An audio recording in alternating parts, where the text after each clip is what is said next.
शाळा इवल्याशा हाताने ओढलेल्या रेघोट्यांना अर्थ देते ती शाळा. बोळक्यातून पुटपुटलेल्या शब्दांना विचारांची झालर देते ती शाळा. योग्य अयोग्याचं बाळकडू पाजून असमर्थास समर्थ करते ती शाळा. जन्माला आलेल्या जीवाला माणूस म्हणून जगायला शिकवते ती शाळा.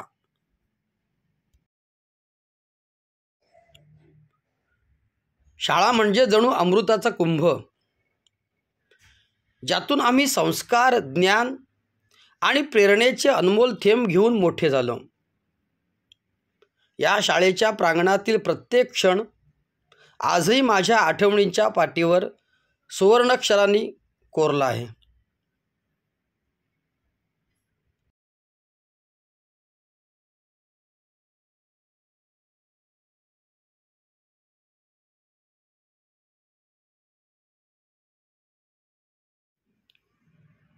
मित्रांनो, शाळा ही फक्त इमारत नाही, तर आयुष्याचं नंदनवन आहे, जिथं आम्ही अंकुर होतो आणि शिक्षकांच्या प्रेमाने व ज्ञानाच्या सूर्यकिरणाने मोठे वटवृक्ष झालो.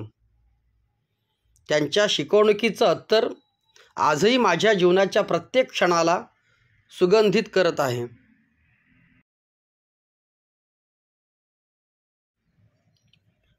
या शाळेने आम्हाला आत्मविश्वासाचं बळ दिलं. जीवनातला खडतर रस्ता कसा चालायचा हे शिकवलं. त्या प्रत्येक क्षणांचा सोनेरी प्रकाश आजही माझ्या मनाच्या गाभाऱ्यात झळाळत आहे.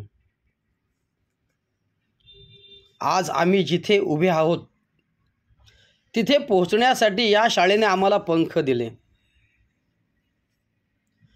शाळेचे प्रत्येक शिक्षक म्हणजे जणू आमचे शिल्पकारच, ज्यांनी आमचं भविष्य घडवलं. त्यांच्या शिकवणुकीचं ऋण फेडणं कधीच शक्य नाही, पण त्या ऋणांची जाणीव मात्र आयुष्यभर राहील.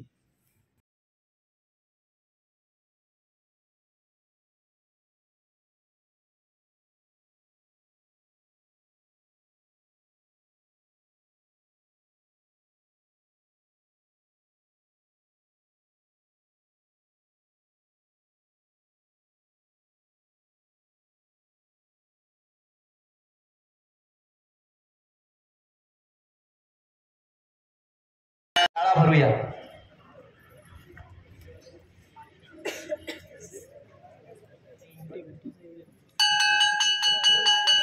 इंग्रजी महिना डिसेंबर शके 1946 तिथी मार्गशीर्ष कृष्ण पक्ष पौर्णिमा. सूर्योदय सकाळी 7:05 झाला. सूर्यास्त सायंकाळी 5:39 होईल. धन्यवाद. नमस्कार, माझे नाव तारा गुगादम. आजचा सुविचार कष्ट ही अशी जागा आहे जी बंद झालेल्या नशिबाचे दरवाजे सुद्धा उघडते. अर्थ माणूस आपल्या अपयशासाठी आपल्या नशिबाला दोष देतो. नशिबाला दोष देण्याचे कारण म्हणजे तो आपले प्रयत्न अर्ध्यातूनच सोडून देतो, म्हणून त्याला अपयश येते. जर त्याने आपले प्रयत्न जोपर्यंत यश मिळत नाही तोपर्यंत चालू ठेवले तर तो कधीच आपल्या नशिबाला दोष देणार नाही.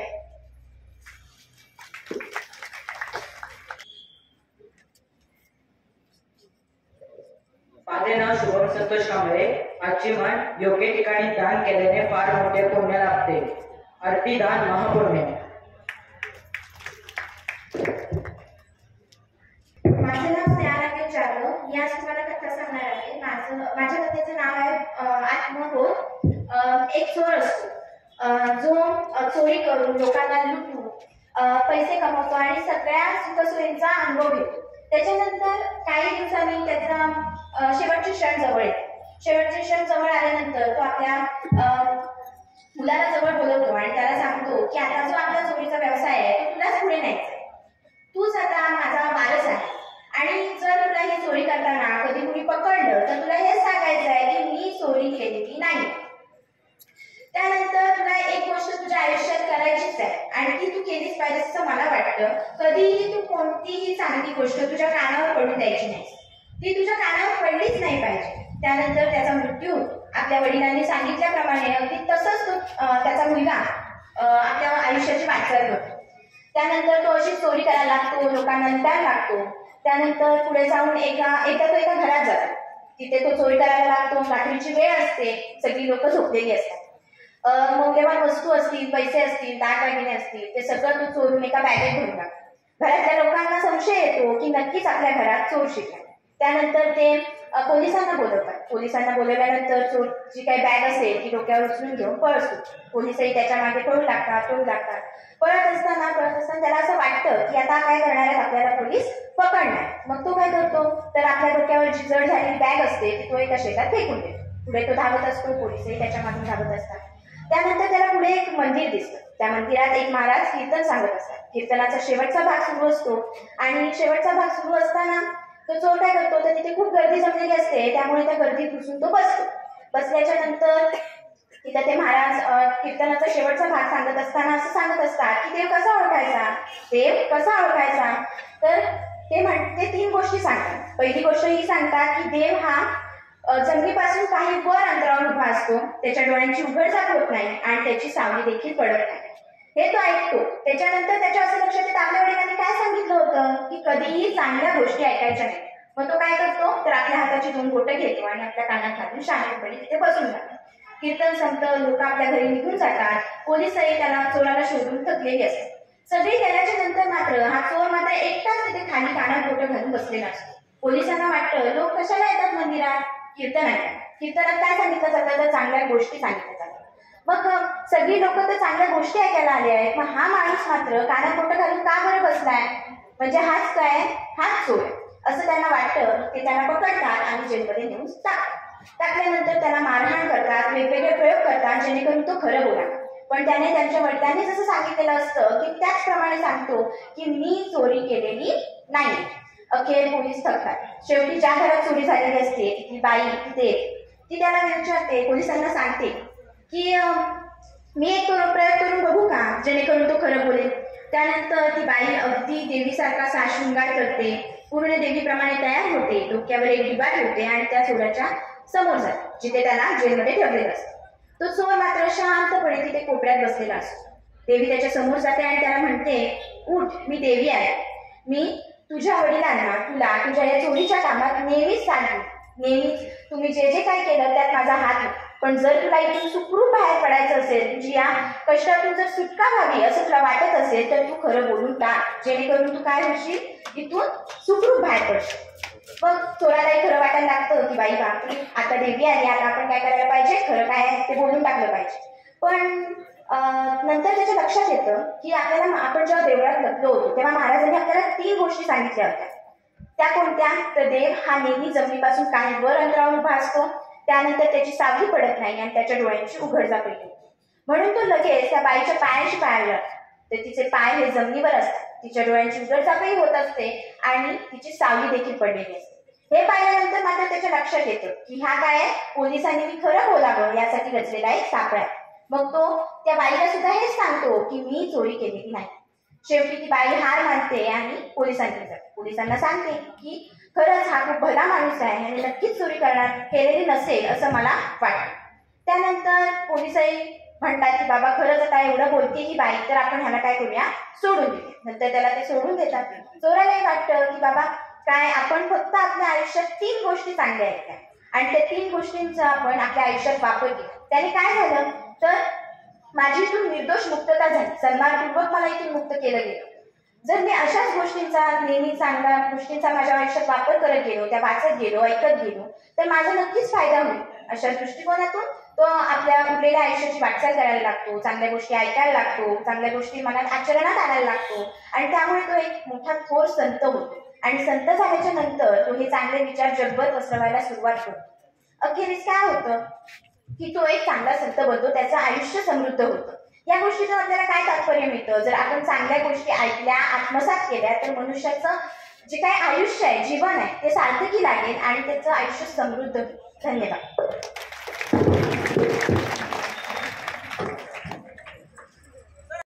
त्या ज्ञानाचे मंदिर हे सत्यशी पाहून सुंदर हे, सत्यशी पाहून सुंदर होय. 1966 साली लोकविद्यालय तुळसरी या विद्यालयाची स्थापना झाली. आणि या स्थापनेपासून जवळजवळ 50 बॅचेस पासआउट झालेले आहेत आणि या सगळ्यांना एकत्र आणण्याचं काम या माजी विद्यार्थी स्नेह संमेलनातून होतंय. जवळजवळ 10वी सोडल्यानंतर सर्वजण या निमित्तानं एकत्र आलेले आहेत आणि हा स्नेह संमेलन संपन्न होत असतानाच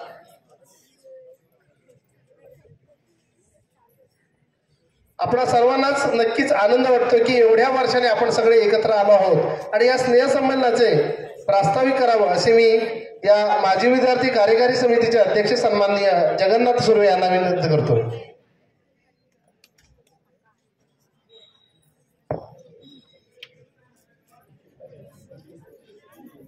नमस्कार. लोकविद्यालय तुळसणीच्या माजी विद्यार्थी मेळाव्यासाठी उपस्थित असलेले आमचे सर्व गुरुजन, संस्थेचे मूळ संस्थापक, संस्थाचालक आणि त्यांचे कुटुंबीय, या संस्थेसाठी बहुमूल्य अशी जागा ज्या देणगीदारांनी दिली, त्यांचे सर्व कुटुंबीय, सर्व उपस्थित माजी विद्यार्थी बंधू भगिनी आणि विद्यमान सर्व संस्थाचालक, संचालक मंडळ आणि या माजी विद्यार्थी मेळाव्याची संकल्पना ज्या मुलांनी व्यक्त केली आणि त्याची अंमलबजावणी करण्यासाठी जे परिश्रम घेतले, ते सर्व या माजी विद्यार्थी मेळाव्याचे निर्माते आणि ज्यांचा प्रामुख्याने उल्लेख करणं गरजेचं आहे. या मेळाव्यासाठी अथक परिश्रम घेणारा सध्याचा विद्यमान कर्मचारी वर्ग, आपल्या हायस्कूलचा संपूर्ण स्टाफ आणि आताचे आपले सगळे विद्यार्थी विद्यार्थिनी, जी चिमुकले मुलं आता तुमच्यात मिसळून गेलेत, यांनी हा मेळावा होण्यासाठी गेले 4-5 दिवस जे अथक परिश्रम चालू आहेत. आपण जो या मेळाव्याचा उद्देश आहे, तो हेतू आहे, तो मन मोकळ्या वातावरणात तुमच्या सगळ्यांच्या एकमेकांच्या भेटीगाठी होणं, त्यासाठी या मेळाव्याचं या मुलांनी नियोजन केलं. पहिल्या त्यांच्या ऑनलाईन 1-2-3 सभा झाल्या, नंतर आम्हाला कळलं, आम्हाला मेसेज आला, निरोप आला, फोन आला की आपण संस्थेत या एक मीटिंग घ्यायची आहे. इथे आल्यानंतर ते स्वरूप लक्षात आलं आणि मग पुढची वाटचाल, सगळी कारवाई, अंमलबजावणी माननीय प्रकाशजी शिंदे, माननीय आपल्या या स्टेट बँकेचे निवृत्त अधिकारी आहेत, आपल्या या शाळेचे माजी विद्यार्थी आमचे चंद्रकांतजी मोहिते, महाराष्ट्र शासनामध्ये महसूलमध्ये उपजिल्हाधिकारी पदावरून निवृत्त झालेले आहेत आणि आपले माजी विद्यार्थी आहेत.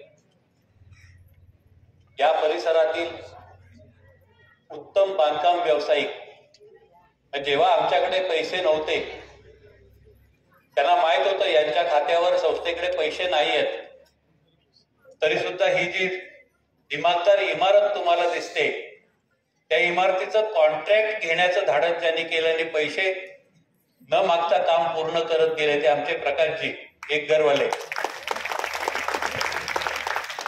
या सगळ्या मंडळींनी आणि या शाळेतला आमचा प्रवीण, या सगळ्या मंडळींनी नियोजन सुरू केलं आणि थोडं माझ्या डोक्यावर त्याने जास्त ओझं ठेवलं. सुरुवातीला वाटले फार ओझं आहे, पण आताच्या क्षणापर्यंत नंतर असं वाटत गेलं, या सगळ्यात मी एकटाच रिकामा आहे आणि सगळा भार ह्या मंडळीने उचलला आणि हे मेळाव्याचं सगळं नियोजन. खूप आनंद आणि खूप अभिमान आहे. त्याचे काही कारण आहेत. दिवटे सर आता उपस्थित आहेत, दराडे सर आहेत, काळे सर आहेत. काळे सरांचा मी नेहमी उल्लेख करतो. आपले जे विद्यार्थी, आपले जे शिक्षक होऊन गेले त्याच्यातले मोस्ट फेवरेट मुख्याध्यापक आमचे काळे सर. मगाशी सुद्धा त्यांच्या स्वागताला सगळ्यात जास्त टाळ्या वाजल्या. मला वाटलं होतं मस्ती करणारी जी मुलं आहेत त्यांना काळे सरांच्या ताब्यात देऊन भोजनगृहात पाठवून द्यावं की काय, पण त्यांनी बहुतेक नंतर काळे सरांना पाहिल्याने त्यांची मस्ती थांबून गेली. आता संध्याकाळपर्यंत ते मस्ती करणार नाहीत. आणि ज्यांना ऋषितुल्य सन्मानाचं स्थान आमच्या सगळ्यांच्या हृदयामध्ये आहे, ज्यांच्याकडे आशीर्वादाचं सामर्थ्य आहे, ते आमचे दिवटे सर मगाशी जेव्हा आले तेव्हा खरं चैतन्य निर्माण झालं. हे जे यश आहे, हा जो मेळावा आहे, तो तुमच्या सगळ्यांच्या आशीर्वादाचं फलित आहे. गराडे सर, तुमचं मनापासून मी या मेळाव्याचा अध्यक्ष या नात्यानं आणि तुमचा विद्यार्थी म्हणून मी स्वागत करतो. तुम्ही अजून संध्याकाळपर्यंत मस्ती करा. काळे सरांना मी शांत करायचं काम करेन. त्या मूळ मस्तीमध्ये तुम्ही जा. काळे सरांना बाजूला घेऊन मी ऑफिसमध्ये बसेन, चिंता करू नका. तुम्ही एन्जॉय करा. आजचा दिवस तुमचा आहे. हे जो पहिलं सत्र आहे आणखी 15-20 मिनिटं चालेल. 15-20 मिनिटातच हे आटपेल, अर्धा तास चालेल. त्याच्यानंतरचा दुपारपर्यंतचा सगळा कालखंड तुमचा आहे. जेवणाचा कालखंड तुमचा आहे. संध्याकाळचा कालखंड दुपारी मनोरंजन इथलं झाल्यानंतर पुन्हा ते सुद्धा तुमच्यासाठीच आहे. तुमचा सहकारी सुनील इथे त्याची कला सादर करणार आहे. राष्ट्रीय पारितोषिक विजेता कलाकार आहे तो त्याचं मनोरंजन इथे तुम्हाला सादर करेल, ते तुम्ही पाहाल. संध्याकाळचा कालखंड तुमचा आहे. कालही आमच्या डोक्यात कसली चिंता नव्हती, आजही नाहीये. खूप छान एन्जॉय करा. याच्यातून या शाळेला आणि संस्थेला एक उत्तम प्रेरणा आणि याच्यातून उत्तम कामकाज काहीतरी निर्माण व्हावं, अशा पद्धतीचा तुमची जी भावना आहे, आपल्या मूळ शाळेच्या प्रती आणि गुरुजनांच्या प्रती जी भावना आहे, ती अशीच अखंड राहावी. या शाळेचे आत्ताचे विद्यार्थी सुद्धा तुमच्यात बसलेत, त्यांनी तुमच्याकडून काहीतरी प्रेरणा घ्यावी आणि स्वतःचं जीवनमान यशस्वी करण्याचे प्रयत्न करावे. तुम्ही मगाशी पाहिलं, ही चिमुकली सुद्धा उत्तम कलाकार आहे. ढोलकीपट्टू, ऑर्गन कॅसिओ वाजवणारा पियुष, ढोलकी वाजवणारा आमचा साळवी आणि ह्या चिमुकल्या मुली. 2 दिवसात सगळी तयारी त्यांची. जे मगाशी तुम्ही तिथे तुमचं त्यांनी जे स्वागत केलं, 2 दिवसात तयारी केलेली मुलं आहे ती. कुठेही सुरात गपलत नाही, कुठेही ओबडदोबड स्वर बेसूर लागला नाही. वाद्य आणि त्यांची म्हणण्याची पद्धत 2 दिवसात. आणि त्याच्यातूनच त्यांना टेबल उचलायला, या बेंच उचलायला, या खुर्च्या लावायला, या ही कामं सुद्धा होती. खूप छान त्यांनी तुमचं स्वागत केलं. मला त्या मुलांचा खूप अभिमान वाटतो. असेच पुढे जा. आज तुम्हाला तुमच्या समोर आम्ही आयडॉल उभे करणार आहोत. तुम्ही तुमची मनोगत व्यक्त करणार आहात, तेव्हा ती इतरांना प्रेरणा असेल. त्या प्रेरणा घेऊन तुम्ही वाटचाल करायची आहे. सगळ्यांनी भविष्य स्वतःचं नजरेसमोर ठेवायचंय. जेव्हा तुम्ही प्रचंड अभ्यास कराल, खूप मेहनत कराल, तेव्हा तुमचं भवितव्य घडवाल, याचं भान ठेवून सर्वांनी कामकाज करायचंय. प्रास्ताविकामध्ये फार काही लांबड लावण्यात मजा नाही. त्याच्यामुळे मी प्रास्ताविक आटोपत घेताना तुम्हाला सगळ्यांना मनापासून तुमचं स्वागत करतो आणि पुढील सगळी सूत्र आमचे शिवाजी पाष्टे आणि विनायक बेर्डे यांच्याकडे देतो. धन्यवाद काका. आपण हा मेळावा घडताना कशा प्रकारे अगदी कमी वेळात हे सगळे विद्यार्थी एकत्र आलेत, या सगळ्यामध्ये शाळेविषयीची असलेली आत्मीयता आणि सर्व गुरुजनांविषयी आदर हाच द्विगुणित होतोय. धन्यवाद पुन्हा एकदा. छत्रपती शिवाजी महाराज यांना वंदन. विद्येची देवता सरस्वती देवी आणि या गावची ग्रामदेवता भवानी माता यांना वंदन. आजच्या या माजी विद्यार्थी मेळाव्या संदर्भामध्ये सगळे उपस्थित सर्व सन्मान्य व्यासपीठ आणि विविध पंचकृषीतून गावातून आलेले आजी माजी विद्यार्थी, खरं तर हा दिवस म्हणजे हा सोन्याहून सुंदर असं मला वाटतंय. खरं म्हणजे मी या प्रार्थनात आलो आणि धन्य धन्य झालो. जे माझे विद्यार्थी नमस्कार करून पायावर डोकं ठेवून नमस्कार करत होते. खरं मी कृतज्ञ झालो. म्हणजे माझा जन्म झाला तेव्हा आईवडिलांचा एवढा आनंद झाला नसेल एवढा मला खरं या प्रशालेमध्ये येऊन आनंद झाला. मी जवळजवळ 22 फेब्रुवारी 1966 या शाळेची स्थापना झाली. म्हणजे आज 15 डिसेंबर म्हणजे 24 आणि 58 म्हणजे 7 म्हणजे जवळजवळ 58 वर्ष 24 म्हणजे 28 वर्ष 10 महिने आणि मला 7 दिवस आजचा दिवस आहे. या शाळेला इतके वर्ष झाले 58 वर्ष 10 महिने आणि आजचा दिवस म्हणजे 7वा दिवस आहे. एवढी वर्ष या शाळेला झाली आहेत. आणि मी ज्या या ग्रुपमध्ये सत्वशीला गुजर या म्हणजे मला वाटतं सासरची स्थापना म्हणजे जवळजवळ 75 वर्षाची असतील. ते प्रवास करताना त्यांनी ऑन वे असा फोटो टाकला. म्हणजे इतकं मला प्रेरणा मिळाली की एवढ्या वर्षाच्या ते असून सुद्धा तिथून मुंबईतून प्रवास करतात. मला आश्चर्य वाटलं. आणि मी इकडे रात्रभर झोप नाही मला. कधी एकदा जातोय आणि त्यांना भेटतोय. याचं कारण सांगतो. जेव्हा माझी पहिली सहल होती आणि पहिल्या सहलीमध्ये आम्ही तिकडे गेलो होतो 93-94 साला असेल आणि भांडूप शाळेत आमची मुक्कामाची गुजर सोय केली होती. अक्षरशः म्हणजे मुलीला सगळ्या आंघोळीला गरम पाणी सोय त्यांनी केली होती त्या काकीने माऊलीने त्या आम्हाला. आणि पुरणपोळीचं जेवण त्या 93 सालामध्ये आणि 2 एसट्या आमच्या होत्या आणि सर्वांना एक एक गोड फळ खायला दिलं. माऊलीचा अजून सुद्धा आम्ही कधी उपकार कधी विसरणार नाही. आयुष्यात कधी विसरणार नाही. मी या शाळेत काही शिकवलं सांगणार नाही. काही शिकलो ते सांगणार आहे. खरं मला खूप शिकायला मिळालं. मला ओळखणारे फक्त हात वर करा.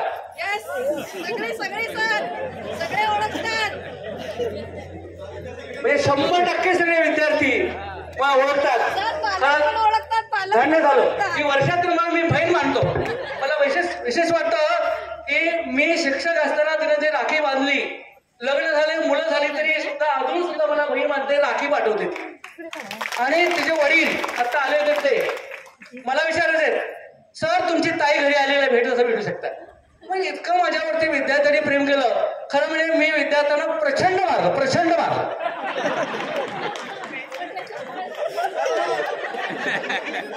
आणि खरं रुपेश शिंदे आला असेल मला सांगतो मी खरं म्हणजे मला वाटलं मला विद्यार्थी विचारणार नाहीत परंतु त्याची मुलगी आता 10वीला मुंबईत शिकते. त्यांनी मला व्हिडिओ कॉल केला आणि सर मला माझ्या मुलीला तुम्ही मार्गदर्शन आहे. म्हणजे मुंबईत शिकणारे विद्यार्थी सुद्धा मला व्हिडिओ कॉल करून प्रश्न विचारते. मला अजून आठवतं इंग्लिशमध्ये प्रश्न विचारला. The 10 centimetre size of the square आणि find out the hypotenuse of the square. त्या विद्यार्थी मला प्रश्न विचारला. मला खूप समज आली माझ्या विद्यार्थी मुलगी मला इंग्लिशमध्ये प्रश्न विचारते. मी खरंच धन्य झालो. नरेंद्र शिंदे नावाचा विद्यार्थी तोही सुद्धा या शाळेचा माझा विद्यार्थी आहे. नरेंद्र शिंदे आलाय ना. हा सुद्धा त्याचा मुलगा जेव्हा 10वीला गेला तेव्हा पहिल्यांदा मला फोन केला सर माझा विद्यार्थी 10वीला आहे तुम्ही याला घरी शिकवायचं. मुंबईतून त्यांनी मला फोन केला तर प्रश्न विचारतात. म्हणजे किती या विद्यार्थ्यांचा उपकार म्हणावं तेवढे थोडेच आहेत. मी काय शिकवलं कधी आता सांगणार नाही. शिकवलेलं सगळं माहिती आहे. आता मी काय थेरम वगैरे काय करणार नाही पाठ सांगणार नाही. पण मी तुमच्याकडून काय शिकलो सांगणार. सुरुवातीला मी विद्यार्थी नाव घेतलं मुद्दाम. मी पहिल्यांदा संस्थेच्या बाबतीत बोलतो तर मी शाळेमध्ये आज गेले 32 वर्ष काम केलं. त्यातले 28 वर्ष शिक्षक म्हणून 4.5 वर्ष मुख्याध्यापक म्हणून काम करण्याची मला सेवा करायला संधी मिळाली. या खरं शाळेकडून या संस्थेकडून खूप काय शिकलो. खरं म्हणजे मी शिक्षक झालो ही मला धन्य मानतो. म्हणजे शिक्षक मेल्यानंतरही जिवंत असतो. त्याचं उदाहरण मी देतोय. पोस्टवर काही विद्यार्थ्यांनी पोस्ट टाकली. फाटकर सरांचं नाव काढ. फाटक सरांचं खरंच धन्य म्हणजे ते स्वर्गवासी होऊन सुद्धा त्याची आठवण अजून मुलांमध्ये आहे. म्हणजे जिवंत असल्यासारखे आहे. मी धन्य मानतो. मी संस्थाचालक पुरा कैलासवासी भाऊ खेडेकर असतील, कैलासवासी तुकाराम गोताड असतील, कैलासवासी शरद दशरथ काका असतील. अतिशय निस्वार्थी पद्धतीनं काम केलं. म्हणजे शाळेत आल्यानंतर विषय म्हणजे चालत येणार. शाळेतलं कधी चहा नाही कधी पाणी सुद्धा घेतलं नाही. इतकी निस्वार्थी बुद्धीने काम करणारी माणसं मी खूप काय मला शिकायला मिळालं. अतिशय खूप. माझ्या सहकारी शिक्षक म्हणजे फाटक सर हे सहकारी शिक्षक होते. आज आम्ही दिवटे सर असो, मी असो, गराड सर असो, कोत्रे सर असतील, भाई शिंदे असतील, आम्हाला या कोकणामध्ये घर घेण्याला प्रवृत्त करणारे म्हणजे फाटक सर असतील. आज आम्ही आहोत. फाटक सरांनी खूप मदत केली. आज विचार करायचं, माझं लग्न होतं तेव्हा माझं लग्न लावायला ते स्वतः तिथे आले होते. मी खरंच, आणि एवढंच नाही, मी ज्यावेळेला एसटीतून निघालो तेव्हा सायकलीवरून स्टँडवर आले आणि मला हे 5,000 रुपये घेतले. हे 5,000 सर घ्या, तुमच्या लग्नासाठी येतील. आणि सगळ्या स्टाफला घेऊन माझ्या लग्नामध्ये स्वतः मंगळारती ते होते. म्हणजे हे म्हणजे ते स्वर्गवासी सुद्धा त्यांचं नाव निघतं. म्हणजे इतके त्यांचे आम्हाला सहकार्य लाभलं. आणि महत्वाचं म्हणजे माझे विद्यार्थी, त्याग काय असतो एक उदाहरण देतो. माझा विद्यार्थी अजित नवेले, कोण आले? अजित नवेले आले. अजित नवेले उभा राहा. आम्ही पुण्याला सहल घेऊन गेलो. म्हणजे काय त्याग असतो. पुण्याला सहल गेलो. म्हणजे झाले त्याला 20-21 वर्ष झाले असतील. आणि पुण्यामध्ये गाईड पाहिजे होता आम्हाला. माझे शिक्षक होते, आम्ही सगळे शिक्षक आहोत. की गाईड म्हणल्यानंतर ड्रायव्हर म्हणले गाईड माझ्या ओळखीचा आहे, फोन करायचा. फोन केला तरी सांगितलं 4,000, कोणी 5,000, 3,000 रुपये बघायला. आणि लक्षात आलं की आपला विद्यार्थी इथे आहे. अरे फोन नंबर होता. फोन केला, अजित असा असा आम्ही सहल घेऊन आले.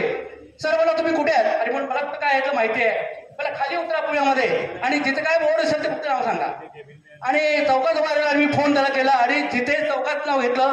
पुन्हा सर तुम्हाला माहिती आहे विद्येचं बाहेर केवढं प्रचंड मोठं. तो विद्यार्थी तिथं आला, त्याबरोबर त्या चौकात. ते पुणे केवढं मोठं असेल, तो कुठे होता मला माहित नाही. आला आणि पहिलं डोकं ठेवून नमस्कार केला. म्हणजे डोळ्यातलं अश्रू येतं अक्षरशः. तो आता विद्यार्थ्याला मी फोन केला, तू येशील ना? म्हणजे त्याच्याविषयी कृतज्ञता व्यक्त करायला मला एक दिवस संधी मिळालेली. मी धन्य झालो आणि नमस्कार केला. आणि तो नुसता एकटा आला नाही, तो मोठा कॉन्ट्रॅक्टर आहे. सगळी फिल्डिंग घेऊन आला, सगळी माणसं त्याची कामगार सगळे घेऊन आला. आणि पहिला आम्हाला बागेत घेऊन गेला. सर म्हणजे तुम्ही सगळ्यांना नाश्ता पहिला करायचा. सगळ्या मुलांना नाश्ता सांगितला. सगळे रद्दी पेपर आणले, प्रत्येकाला एक रद्दी कागद दिला, सगळ्यांना खाऊ दिला. आणि एवढंच नाही, त्याच्यानंतर दुपारी म्हणलं तुम्ही जेवायला वाढायचं. म्हणजे आम्ही 90 मुलं, 2 एसट्या होत्या, 2 ड्रायव्हर, असे 92 मुलांची सोय. एका पुण्यात ठिकाणी हॉल घेतला. हॉलमध्ये जेवण आम्हाला सर्वांना दिलं. नुसतं साधं जेवण नाही, जिलेबीचं जेवण घातलं. आज आम्ही 2 घरात पाहुणे आले तर जेवण काय करायचा प्रश्न पडतो. केवढा मोठा त्याग आहे, प्रचंड मोठा त्याग आहे. मी सुद्धा करू शकलो नसतो. रिअल शपथ सांगतो, मी करता नसतं ते विद्यार्थ्यांनी केलं. एवढंच नाही, जेवण तर घातलं, पण आम्ही सगळे आले, शिक्षक राणे सर असते, तांडे सर असते, धावडे म्हणजे सर्वांचा 6 स्त्रीमधून सत्कार केला. असं कोण करत नाही. यानंतर सगळा पुन्हा सिटी करून दाखवली, फिरून दाखवली. आणि त्याच्यानंतर विशेष म्हणजे आमच्यावर एक सर्वेश दीपक सुर्वे नावाचा विद्यार्थी होता. वरती पुण्याच्या बाहेर गेल्यानंतर चक्कराने पडला. लगेच त्यांनी कामगार बोलवले, विद्यार्थ्यांना लगेच गाडी मागवली, हॉस्पिटलमध्ये घेऊन गेला आणि तिथं उपचार केला. लवकर जवळपास औषध मिळत नाही, पुण्यामध्ये गेला आणि स्वतः पैशाने औषध घेऊन आला, त्या मुलाला उपचार केला. म्हणजे केवढा मोठा त्याग असेल. एवढंच नाही, त्याच्यानंतर आम्ही घरातून तिथून पुण्यातून बाहेर निघताना आम्हाला माहित पण नाही, 2 एसट्या होत्या, 2 एसट्यामध्ये एक पोतं चिरमुळे टाकलं, 4-5 किलो फरसाण टाकलं. केवढा मोठा त्याग आहे. मी असे विद्यार्थी झाले, त्याला मी प्रचंड मारलेलं आहे. मला ओळखेल का असं वाटत होतं. म्हणजे एवढा त्याग आमच्या त्याने केलं. धन्य त्या अजित. आणि त्यानंतर आम्ही पुण्याला गेलतो. अरुण गुरवाल एक अरुण गुरवाल. माझा जेव्हा निरोप समारंभ होता 21 सालामध्ये निरोप समारंभ झाला. आणि खरं म्हणजे त्यावेळेला अध्यक्ष उसबी सूर्य होते आणि प्रोटोकॉलनुसार अध्यक्षाचं भाषण शेवटी असतं. खरं म्हणजे त्या विद्यार्थ्याने मला पहिल्यांदा बोलायला दिलं. म्हणजे आधी बोलला तो आणि मला बोलायला दिलं. म्हणजे आमचे आणि ते संस्थेचे अध्यक्ष आहे सुबी सुर्वे, तोही माझा विद्यार्थी आहे. धन्य झालो. सर्वांना परत एकदा नमस्कार करतो आणि माझा लाभलेलं मनोगत जय हिंद. महत्वाचं म्हणजे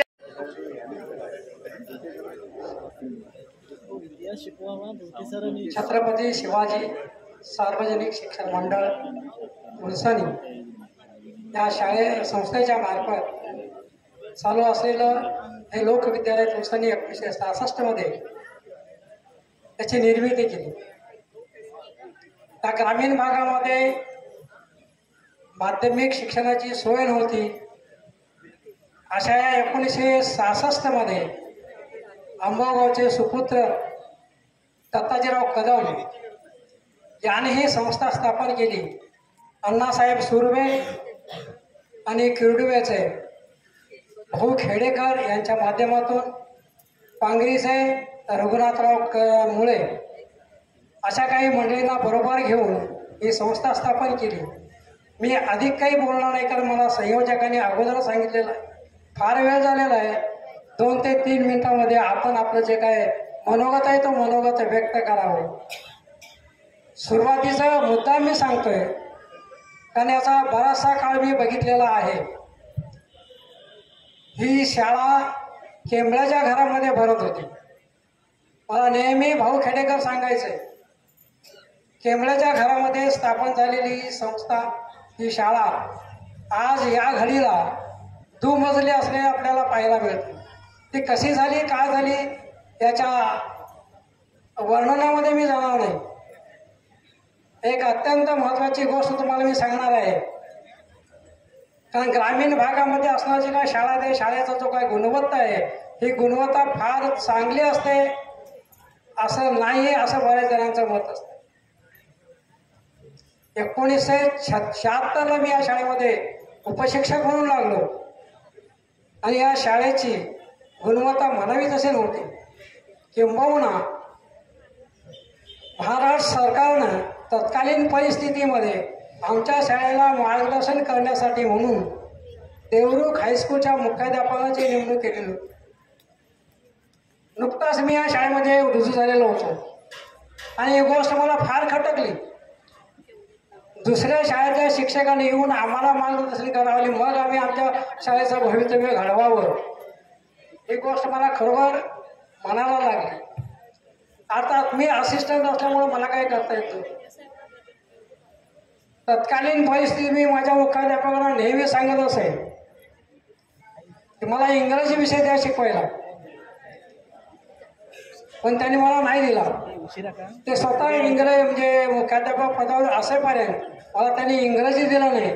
पण ज्या वेळेला मी स्वतः मुख्याध्यापक झालो त्यावेळेला मात्र हक्काने मी इंग्रजी विषय शिकवायला गेलो. विद्यार्थी मित्रांनो, मला सांगायला खरोखर आनंद वाटतो की त्या वेळेपासून शाळेची जी काही भरभराट आहे ही भरभराट निश्चित झालेली पाहायला मिळते. एक ज्वलंत उदाहरण तुम्हाला मी सांगतो. ग्रामीण भागातील ही संस्था, या शाळेचा माजी विद्यार्थ्यांनी आता सध्याचा जो अध्यक्ष सुमित सुर्वे याने PhD मिळवलेले आहे. एक लक्षात ठेवा, PhD ही शिक्षण क्षेत्रातील सर्वात उच्च अशी पदवी आहे.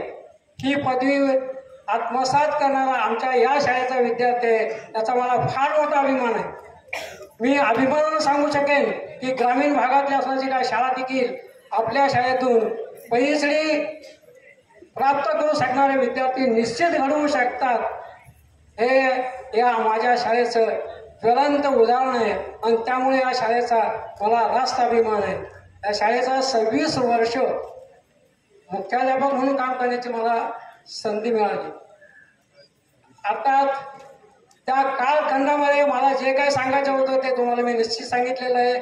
जे काय करायचं होतं ते मी निश्चित केलेलं आहे. आता त्या अनुषंगाने मला अधिक काही मार्गदर्शन किंवा तुम्हाला काही दृष्टिकोन द्यायची मला आता गरज नाही. पण तुम्हाला अशाच पद्धतीनं जसं सुमित सुर्वे यानं आपल्या स्वतःच्या मेहनतीनं PhD ही पदवी प्राप्त केली आणि ग्रामीण भागातील विद्यार्थी इतक्या उच्च दर्जाची पदवी प्राप्त करतो हे सिद्ध करून दाखवलं. त्याच पद्धतीनं त्याच्याच मार्गावरती पाय ठेवून अनेक विद्यार्थी घडावेत, एवढीच माझी रास्त विनंती. याच ठिकाणी मी थांबतो. जय हिंद, जय हिंद. तुळसणी पंचायत लोकविद्यालय तुळसणी या शाळेचे आज विद्यार्थी मेळावा आयोजित केलेला आहे. त्यामुळे आम्हाला खूपच आनंद होतोय. या कार्यक्रमाच्या अंतर्गत व्यासपीठावरील जी काही सर्व मंडळी आहेत ही सर्व मंडळी अत्यंत महत्त्वाची आहे, कारण त्यानेच ही संस्था स्थापन केलेली आहे. त्याने कोणताही मोबदला न घेता हे काम चालू ठेवलेलं आहे. आम्ही कर्मचारी आहोत, आम्ही काम केलं हे नक्कीच, परंतु आम्ही विद्यार्थ्यांना सांगायचं त्यावेळेला सुद्धा की आम्ही पगार घेतो आणि पगाराच्या पद्धतीने काम करायलाच पाहिजे. तर त्याच्यापेक्षाही जास्त बाहेर जाऊन, कारण ड्युटेशन मुख्याध्यापक होते त्यामुळे 4 तास वगैरे घेऊन सुद्धा आम्ही काम करायचं, तरीही समाधान त्यामध्ये असायचं. कारण